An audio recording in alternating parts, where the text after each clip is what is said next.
Hey everyone, brace yourselves because today we're diving into something that might make you a little uncomfortable. Vulnerability.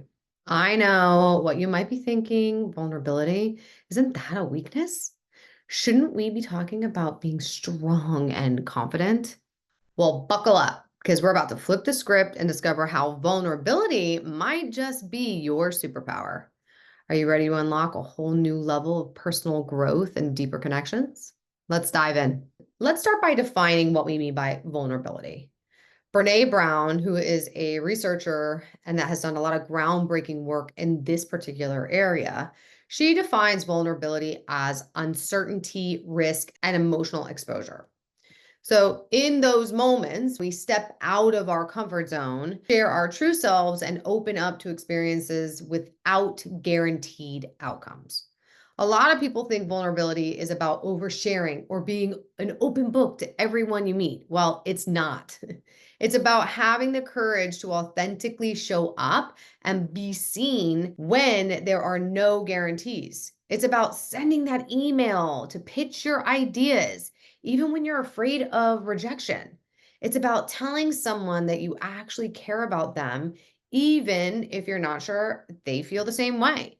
It's about asking for help when you need it, even if it makes you feel exposed. In essence, vulnerability is about being authentic and true to yourself, which ties directly back to our discussion on core values last week. Now, let's address the elephant in the room. Vulnerability is really scary, like really scary. It's a little uncomfy. We live in a world where we often collapse vulnerability with weakness. We are taught to have thick skin, to never let them see you sweat, to fake it till you make it, to kill them with kindness. Yuck. Seriously. These messages come from a place of self-protection. And if we don't open up, then we can't get hurt, right? If we always appear strong and in control, no one can take advantage of us. This armor we put up feels safe, but here's the kicker. It also keeps out anything good and great. It prevents us from forming authentic and deep connections, from learning, growing, and exploring, from experiencing true joy, real, authentic love, and ultimately fulfillment. Remember how we talked about measuring our values last week? Well, one way to measure authenticity is to check how often you're allowing yourself to be vulnerable. Are you always playing it safe, being the nice guy, or are you actually taking emotional risks? Now, here's an important insight that I want you to grab on with both hands. The moment that you feel like you need to protect yourself, that should be a massive red flag. I mean, big, waving, you can't miss this red flag. Here's why. When you position yourself as needing protection, when you put on that stoic mask or that nice mask, you're not just affecting your current situation. You are programming your entire future. You start to manifest experiences where you will always need to protect yourself. You will always need to be the nice guy. It's like you're telling the universe, hey, I need to be on guard all the time. And the universe says, you got it, boss. And before you know it, you are trapped in a cycle that feels impossible to break. Every interaction becomes a potential threat. Every relationship becomes a chess game of emotional strategy. It is absolutely exhausting, isn't it? I mean, really, isn't it? Imagine what it does to your nervous system, always being heightened, rarely calm, rarely at peace. And here's the kicker. Your access to experiencing a more fulfilling and loved life is to actually be vulnerable. Yes, you heard that right. The very thing that you think will hurt you is actually the key to your freedom. When you choose vulnerability over protection, you are signaling to yourself and the world that you are safe. You can open up and receive genuine connections. You can open yourself up to growth, to love. You're saying, I am ready for real, meaningful experiences, even if they come with risks.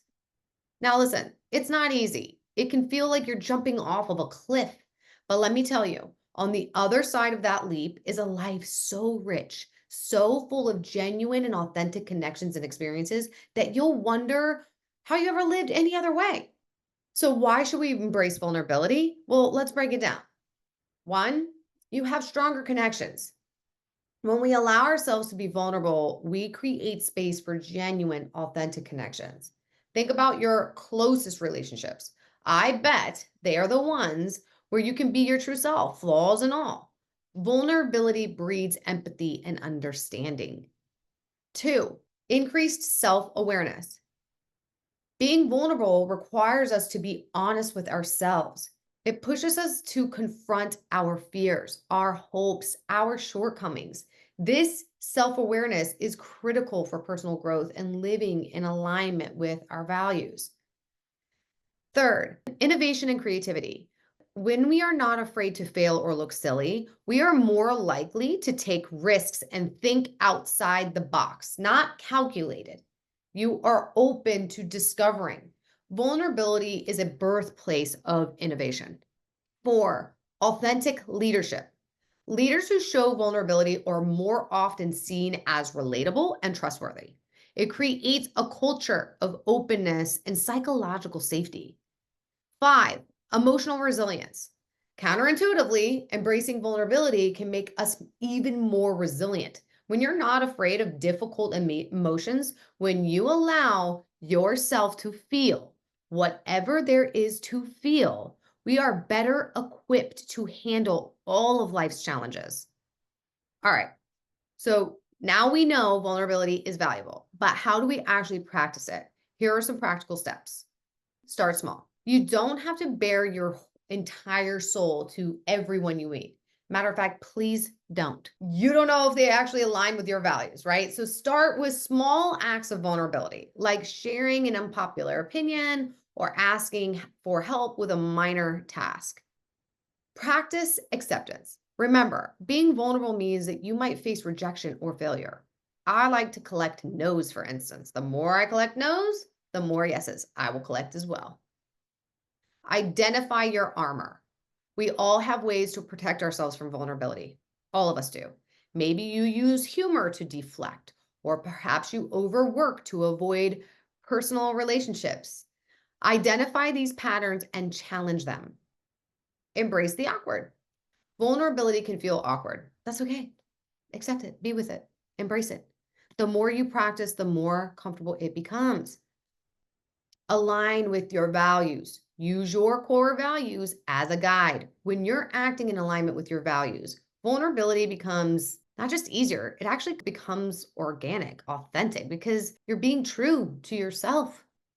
Recognize the protection urge. Remember that big red flag? Start noticing when you feel the urge to protect yourself emotionally. Instead of acting on it, take a deep breath and ask yourself, what is the worst thing that could happen if I allow myself to be vulnerable here? If I allow myself to be authentic here? Reframe the risk. Instead of thinking about what you might lose by being vulnerable, focus on what you might gain.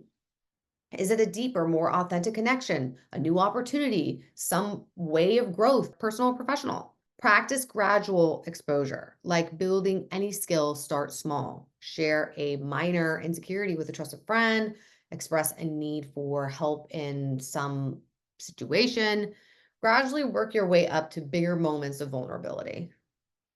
Now, as we wrap up today, I want to leave you with this thought. Every time you choose vulnerability over self protection, you're not just changing the moment, you're changing the trajectory of your entire life.